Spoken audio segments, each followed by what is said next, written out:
Hi, my name's Dee and welcome to Sunchild Tarot and welcome to some general readings for the total lunar eclipse, supermoon, blood moon, flower moon for 26th, 27th of May, depending on where you are in the world. Now it's for the sign that is in the title of the video. It's a bulk introduction as ever. There'll be a timestamp that I'll put down below because I would suggest watch your sun, your moon, and your rising. And if you only get to watch one of them, watch your rising. Now, as ever, there's a link in the description down below for a birth chart, so you can find out your rising sign if you don't know it. And as general readings and general YouTube readings, standard advice applies. You know, if it don't fit, don't try and make it fit. Don't let me make decisions for you. It's not so much, well, I suppose this one is a take what resonates, because normally I would say for my more specific readings, ask a question. But this time I'm using basically oracle cards, and it's having a look at what energies I think this lunar eclipse, or I feel, or I intuit, I suppose would be a better way of saying it, or what the cards think anyway, that are bringing to us to experience throughout the effect of this lunar eclipse. Now, sometimes that can be up to 3 months. I've got stuck in my head from somewhere. I think 3 months for a lunar and 6 months for a solar. However, looking at the symbolism and looking at the astrology of it, it looks like it's definitely a build up and a preparation of the solar eclipse when that arrives in 2 weeks, another 2 weeks' time. So I will be doing a show with astrologer David Fisher, looking at the astrology of this lunar eclipse, and also it's a full moon. So I will still be doing my full moon gods at play readings as well, where I will be looking also at the angels and demons and that sort of the symbolisms and the degree symbols of the lunar eclipse itself. Here, since it is a south node eclipse, that is also talking about letting things go, releasing, dealing with the past, all of that sort of stuff. So I thought I would have a look at the angel regarding the south node itself, which in this case is Menadel. But I also want to point out that this is under the influence of Neptune, 22 degrees Pisces. So under modern rulerships, it's happy, it's at home, it's at 22 degrees, it's a master number, giving it extra whammy. And have a look at Soul Garden Namaste TV, Serious Joy, sorry, on YouTube for more about step 22, as Kushwateki calls it. But this is conjunct Pallas, the asteroid Pallas, which a few astrologers have made something of. There's a great video. Well, there was a great note, but I'm sure there was a video about it. If I may suddenly think I'm imagining it, but about Neptune conjunct Pallas from Anastasia Cosmic Astrologer. But the one thing that I noticed that nobody else is talking about is that it is also conjunct the asteroid Orpheus. So Neptune conjunct Pallas is extra psychic whammy, extra psychic awareness, extra psychic atmosphere, psychically charged.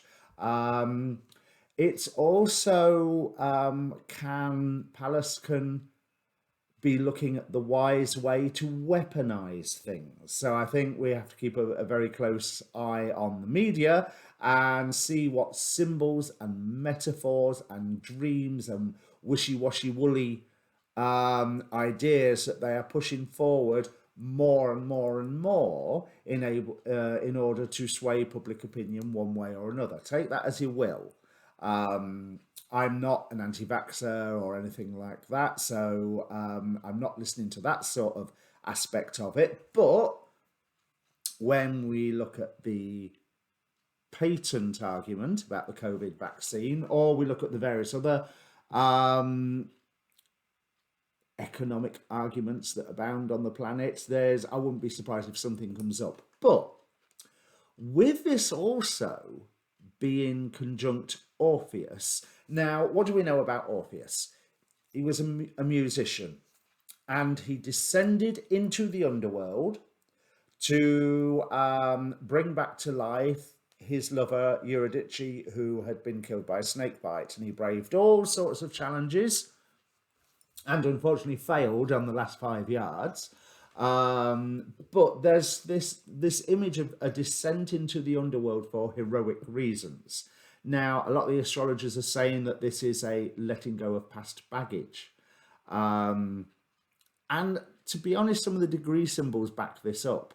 But with Neptune and Pallas together, we are able to dive into our own personal underworlds, Orpheus, and note those ideas and beliefs that have been used against us, even if it is us using them against us. You know, standard counseling sort of philosophy of it's not so much what other people have told you, it's what you learned as a 4-year-old, 5-year-old, 6-year-old that you have to deal with.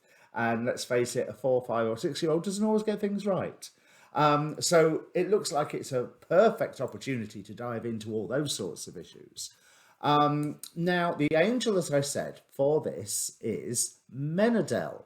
Now, as a degree angel, Menadel represents fear or fearlessness, and inner and outer work. So those, if we descend into our own underworlds, get the teeth in, then that is inner work that can have an effect on our lives, on the outer work, quite dramatically, I would say, under this Neptune Pallas Orpheus conjunction, all being ruled by Menadel. Now, Menadel is about liberation. So again, there's that letting go. Freedom and work. Not freedom from work, but finding that work that is your great work, whatever your great work may be. It's associated with Mars. So there is all this diving into the underworld. It's not just to dive into the underworld and stay there and wallow in, oh, look, I've got this issue, and oh, look, I've got that. It's a dive in, do what you need to, get out again. Now, Menadel's also a guardian of some people born under the sign of Virgo. I've not got the degrees, but I've got the dates, 18th to the 23rd of September, traditionally. So I don't know if you have your birthday in that period, you may get a bit of extra whammy from this transit, purely from that angelic resonance. Now, the interesting thing is the Chandra degree, Chandra symbol or inside degree we have is icicles melting. And the description is soul timing, slow and formative, waiting for fullness and ripeness, outliving old stuck patterns by slowly wearing them out. Something that I think we are in the process of, certainly since last year and all the crazy astrology that we've been having since late 2019. Deep process, you experience lessons in humility and simplicity. An extravagant streak which relents only after relentless pressure. Now, can you see in this symbol, there's also that tension between the Saturn-Uranus square going on. The conflict and the attempting to balance the old with the new. In fact, it says, the next thing it says here is cross purposes. You have an attachment to personal inclination of the most stubborn kind, and yet a desperate drive to get beyond the shadow. Interior dialogue and dispute. I don't think this is going to necessarily be externally a dramatic full moon.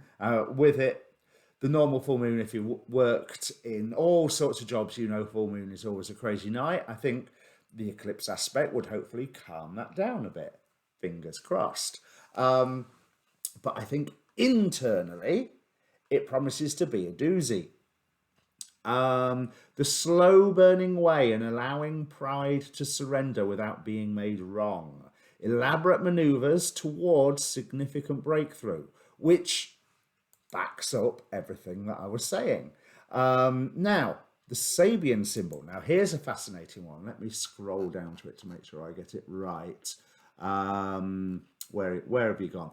Now, it's a flag turns into an eagle. The eagle into a chanticleer saluting the dawn. Now, I see that Saturn Uranus old versus new in that symbol as well. The eagle, although it's gone down, it was a symbol of Rome, it's a symbol of America. It's not the only country that has the eagle as one of its symbols.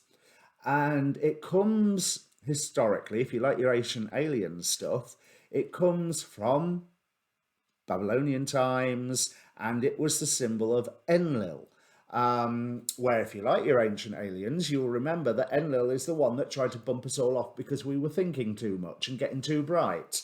And it was his brother Enki who managed to save more than a few of us. Enki, if you're unfamiliar with Sumerian myths, you can look at Enki in a way as being a cross between Poseidon and Prometheus, because Enki was the one who gave mankind gifts and theoretically created us in the first place, and so therefore we're his pets, and he wants us to prosper, and ignore all the weird power dynamics of that statement. So in the background of this strange allegory, we recognise the deep-seated belief that the American nation and its basic democratic institutions were constituted to be the cradle for a new step in human evolution. How ironic that Dame Rudyard would look at it that way. And under modern context, absolutely.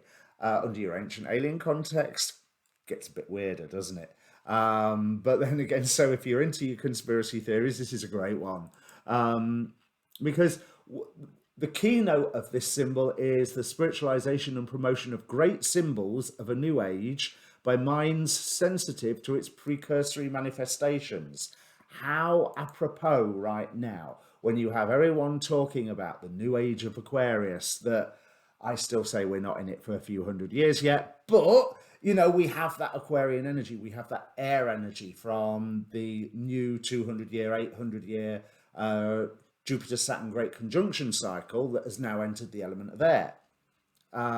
So even to a point, and I suppose this comes from my more scientific past, I'm a stickler for going, we are not yet in the age of Aquarius, but it really doesn't harm to start believing that we are, because of the good sides of it, because our beliefs and our actions defined by those beliefs will hopefully bring around that Aquarian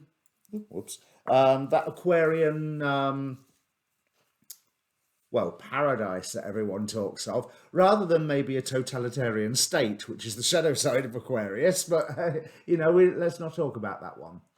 So, carrying on with Dame Rudyard's interpretation, the flag is the abstract symbol of the nation. It becomes an eagle, another US symbol, when the concept is made alive by bold and transparent action.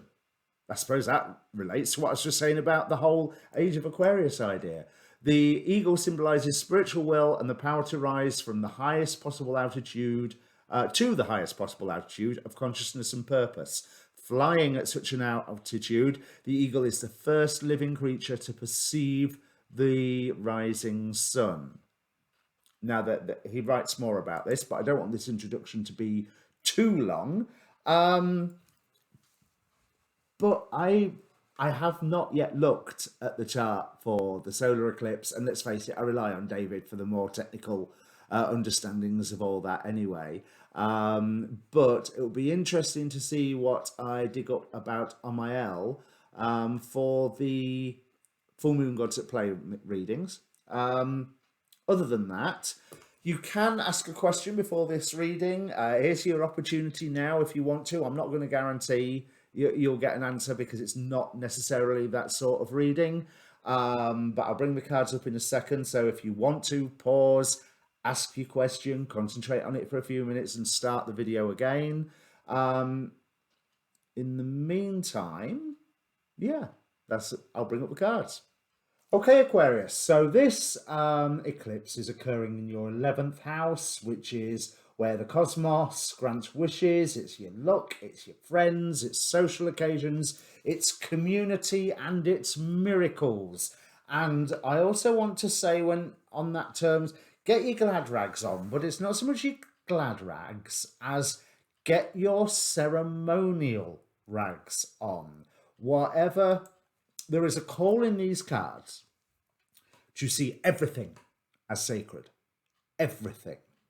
And there is a huge, it's a huge emphasis on travel here. But I question what form of travel. So it could well be physical travel, but it also could very well be some form of astral or soul travel as well, because we have Tap, who is also the goetic spirit Gap. Gap is about focusing on travel. He was formerly an angel of the Order of Powers and now a high prince, controls multiple, what is it, 36 units? 66 units. So I like that 66 number because there's that contentment there. But here it says, focus on travel and expanding your horizons, explore new cultures and gain knowledge. Focus on travel. So like I say, it could be travel of the flavor of information, of the culture of information that you are embedding yourself in is not the right way to say it, but I can't think of the proper word right now. So yeah, we have Dion Fortune, highly celebrated ritual magician of the Order of the Golden Dawn, the altar priestess, preparation, prayer, and sacred ritual here. So the altar priestess is the card that says see everything as sacred, but it's also talking about setting aside or acting on a ritual ceremony. So if you are into your ritual magic or your ceremonies or your meditative ceremonies, or you want to do some candle work, normally I would say on an eclipse, do not do it. Don't do it. No, don't do it. However, as I think I mentioned in, oh no, I didn't, because I got rid of that piece of film. But Rick Levine said, I'm sure he did anyway, that this eclipse was really useful for opening up portals to other realms. So I really want to take some of these cards literally as well as metaphorically. If you're into your hocus pocus, if you want to explore astrally, soul travel wise, or even remote viewing wise, you know what I mean? Yeah, now's a good time to do it. I'm not sure whether I'd do it on the eclipse itself. I would simply stay where you are and perceive at the moment of the eclipse. But once the light returns, I feel like that will open a window for you and take advantage quite quickly. Because you will be, I mean, I'm looking here, Remiel, the Angel of Visions, and my immediate feeling from that is you'll be receiving your marching orders. You know, you will know what drum beat you are marching to by this card here. And I love from the Oracle of Heaven and Hell, we got AEILL with mental force. So that's that determination, that clarity that you would enter a magic ritual with. Then endings and rebirth, which is the point of every single magical ritual anyway, you know, to remake yourself in some way, shape, or form. And restitution with Rochelle at the end. Now, none of these three angels are involved in the chart of the the eclipse that I recall, because that's something that I always like to look at. I don't think, maybe Maya, but I don't think so. I'd have to double check it, but I don't think any of them are involved. Rochelle isn't. AILL, hopefully said it right that time, isn't. Gap is his decan, which it escapes me right now what decan he rules, but Gap's decan is activated by one of the planets being present in it. We have never a crowd on the leading edge. Now this card is about boldly going where no one's gone before, if you'll excuse the quote. But on your journey, you find out someone else is also boldly going where no one else has gone before, and you get on with them really well, and you have harmonies with them. So the message on the card is honor those who honor you, but that does feel slightly like a new person. Now, that may also be a spirit guide, a familiar. This is a hocus pocus eclipse for you, Aquarius. Take advantage. Get your cauldron and your athame out. Draw your chalk circle or salt circle or whatever. Get your singing bowl going in there. I mean, even as I was studying this reading before I started filming, I, for no apparent reason whatsoever, started toning. I haven't done toning in years. And the microphone was on audio monitor, so I was having it echoing back at me, and it made me do it more and more and more, and it was so refreshing. This is a really, really good moon, good eclipse season, let's put it that way, because there is a bit of me that still says, yeah, don't do it on the eclipse itself. Don't do it on the hour of the eclipse. But it really feels like there is an ally for the more mundane amongst us. There is an ally turning up who's going to be a good friend. You are going to get them, they are going to get you, and you should be getting on very well. Now is a time to keep promises. But with this oath card, I'm also feeling that now is a time to make promises. Now, obviously, do that very carefully, because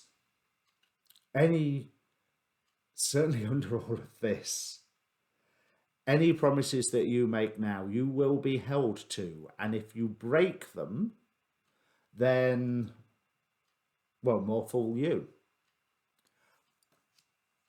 But I feel that this is a beautiful time to really, if you want to make a promise of something, whether it's to yourself or to someone else, probably safer to yourself, but if it's to yourself or to someone else, do it. And you may encounter your new friend, spirit guide, familiar, new angel, or I don't know, channeled alien, or goetic spirit, or what have you. Be aware of the new. I mean, your mouth immediately says the word people, the new people that will turn up. But my definition of people don't have to have bodies. You know, it's obviously, it's more convenient when they do. But watch out for the new that's coming in. I'm really excited for you, Aquarius, seeing these cards. And I mean, I love my Pisces nature, I love my Cancer nature, and I love my Libra moon. But this reading and the energies that I'm feeling, and they're going everywhere, and the energies that I'm feeling from it are actually making me want to be an Aquarius. And yeah, that feeling doesn't happen to me very, very often. And there is your card, the star, over the light codes card. Now, the light codes card says here, travel awaits you, but it's very much about communication with the higher realms as well. And with the star, so some of you might get abducted by UFOs, who knows? But if you do, I think it's going to be a positive abduction rather than a negative one. That's maybe taking the metaphor a little too far, but there's, there is this real sense of something lovely coming in. Right, now this Two of Swords on the never a crowd on the leading edge rather makes me feel that that new person coming in, they're already here.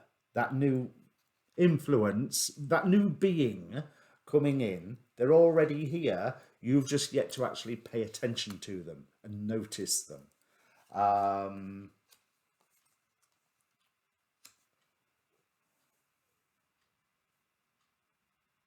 Oh, how interesting! Now, what was the warning on gaps? Right, expect to have a few beliefs shattered. I've got the Tower card on top of gap tap here. Expect to have a few beliefs shattered by looking at things from another culture, from another point of view. And that culture may be, if you're a Western person looking at from something in the Far East or from Africa, or vice versa, if you're from the Far East looking at something from the West or from Africa or whatever. Delete as appropriate. But I can't escape that feeling of looking from a higher perspective, looking from that ritual perspective, looking from, in the terms of a ritual magician, looking from that position where you are stood there saying, I am God, and I allow God to work through me. So, it's not just all ego. And really, it's not any ego with that I am God phrase of a ritual magician. The minute they step out the circle might be another matter, but it's and you seem to be challenging power and structures that are around you. Well, I mean, that's you, innit, Aquarius, anyway. This promise isn't to take you to a better place.